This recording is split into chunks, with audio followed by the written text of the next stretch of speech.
Things to know before visiting the new Manila Zoo. Kung hindi pa kayo nakakapunta dito sa bagong Manila Zoo, this is your sign para mamasyal. Pumunta kami dito ng Sunday at expected na namin na napakaraming tao dahil nga weekend. Kung gusto nyong pumunta dito, much better na mag-book na kayo online sa kanilang website www.manilazoo.ph para walang hassle kasi sobrang haba ng pila at sobrang init magantay. Sa website pala, kailangan isa-isa ang pag-book at need mo talaga ilagay lahat ng details mo at kung kailan kayo pupunta. Ang regular ticket price nila ay 300 pesos for adults.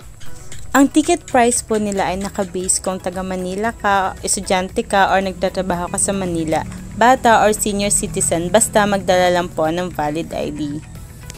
Guys, mainit dito sa Manila Zoo ha, kaya much better na comfy clothes ang suotin nyo. Magdala rin kayo ng payong, sombrero, pamaypay, at magdala ng tumbler kasi hindi pwede ang outside food and drinks dito.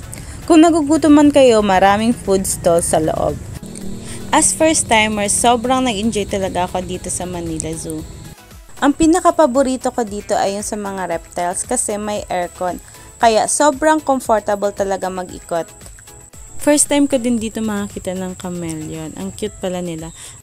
Tingnan nyo naman yung asawa ko. Sabi ko, papicture ako dun sa chameleon.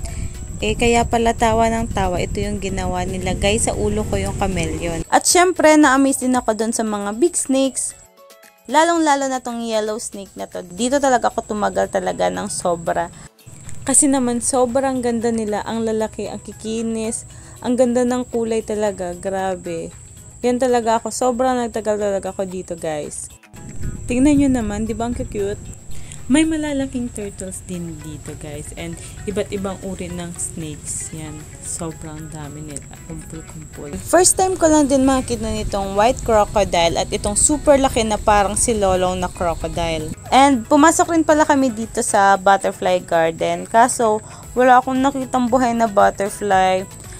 Sayang nga pero maganda pa rin naman sa loob at may aircon. At syempre madami ka rin makikitang display ng mga butterflies.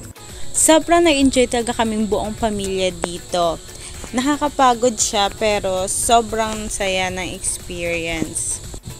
So ayun lang guys, sana nagustuhan nyo tong video ko and enjoy your visit and have a great time exploring the zoo. Bye bye!